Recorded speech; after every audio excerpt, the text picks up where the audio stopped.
Bienvenue dans 88 images par seconde, où je reviens chaque semaine sur les sorties nationales au cinéma et en VOD. My Son. Christian Carion signe un remake de son film Mon Garçon, avec un casting international en Écosse, avec talent. Le film est à mes yeux plus réussi, l'ambiance thriller sombre et pluvieux rend beaucoup mieux à l'image, McAvoy est très bon et le rendu de l'ensemble fonctionne mieux, même s'il a toujours des faiblesses scénaristiques. Le concept est toujours aussi fou que de faire un film en 8 jours avec un acteur qui n'a pas le scénario et qui improvise tout au long du métrage, qui est réalisé à la prise unique par scène. Bref, un sacré tour de force qui était plus maladroit la première fois. 6 sur 10. Petite fille. Il s'agit d'un documentaire sur une petite fille, Sacha, née garçon qui se voit fille depuis l'âge de 3 ans. Le film suit sa vie au quotidien, le questionnement de ses parents, de ses frères et sœurs, tout comme le combat incessant que sa famille doit mener pour qu'on l'accepte telle qu'elle est. Heureusement, Sacha est soutenue par toute sa famille, elle a des amis qui la comprennent, mais la société ne l'accepte pas et c'est bouleversant de voir à quel point cela la touche et touche sa famille. Un film qui, je l'espère, ouvrira l'esprit de certains, car ce qu'elle subit au quotidien n'est ni plus ni moins que du harcèlement, et Dieu sait que c'est compliqué à vivre. Donc 7 sur 10. Burning Casablanca. Un drame qui vibre au son d'une BO endiablée dans une ville en proie au vice. La réalisation a un côté très américain, c'est étonnant pour un film marocain.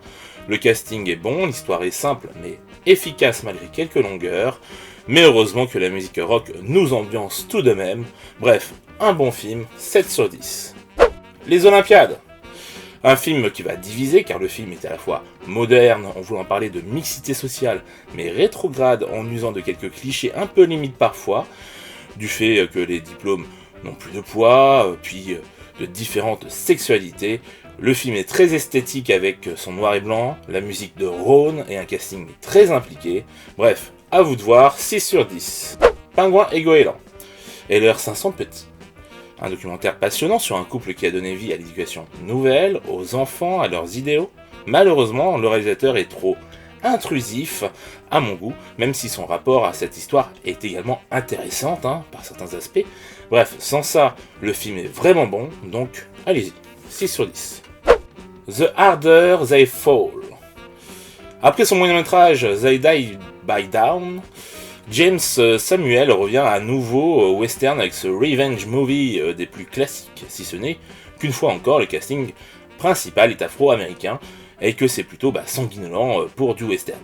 La réalisation est académique, le casting est bon mais dessert l'histoire car il la rend trop prévisible. Bref, un bon divertissement mais pas un grand film non plus, 6 sur 10. Many Saints of Newark, une histoire des Sopranos. Donc, préquel de la formidable série Les Sopranos, qui se déroule ici donc dans les années 70, c'est raté. L'ambiance n'a rien à voir, on ne ressent pas du tout l'hommage à la série, si ce n'est à travers 2 décors.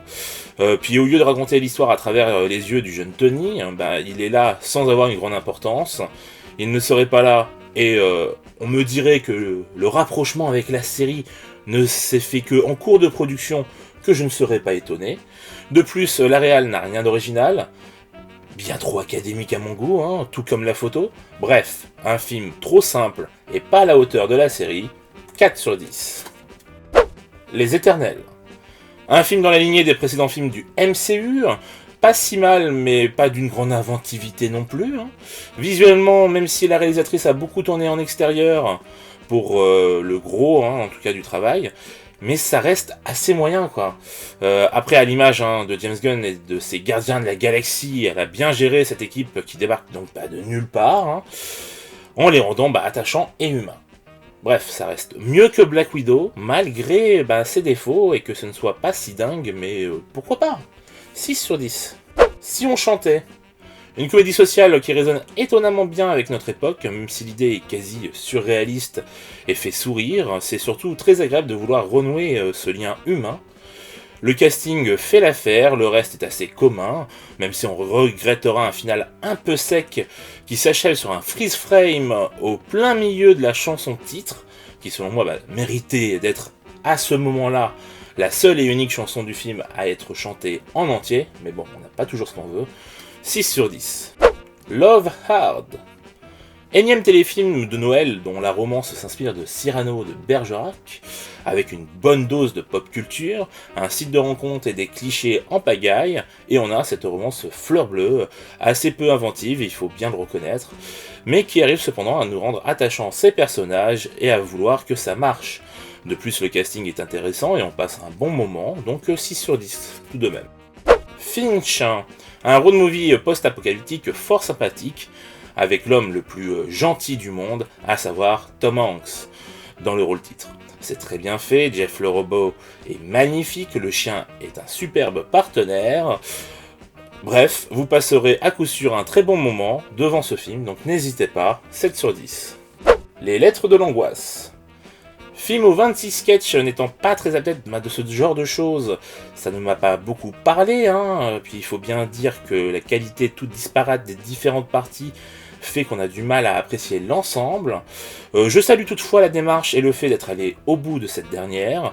Pour autant, ce n'est pas quelque chose que je recommanderais, si ce n'est pour voir de quoi sont capables ces vidéastes. 4 sur 10. Le film de la semaine, donc c'est Petite Fille. Donc documentaire que vous avez pu voir peut-être sur Arte ou sur Netflix parce qu'il était disponible jusqu'alors sur ces plateformes. Mais il vient de sortir en salle. Moi je vous encourage de le voir là-bas, après vous faites comme vous voulez. En tout cas, vu son sujet, je trouve que c'est plutôt pas mal à voir et même à revoir en famille.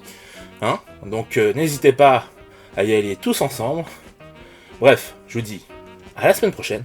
Ciao!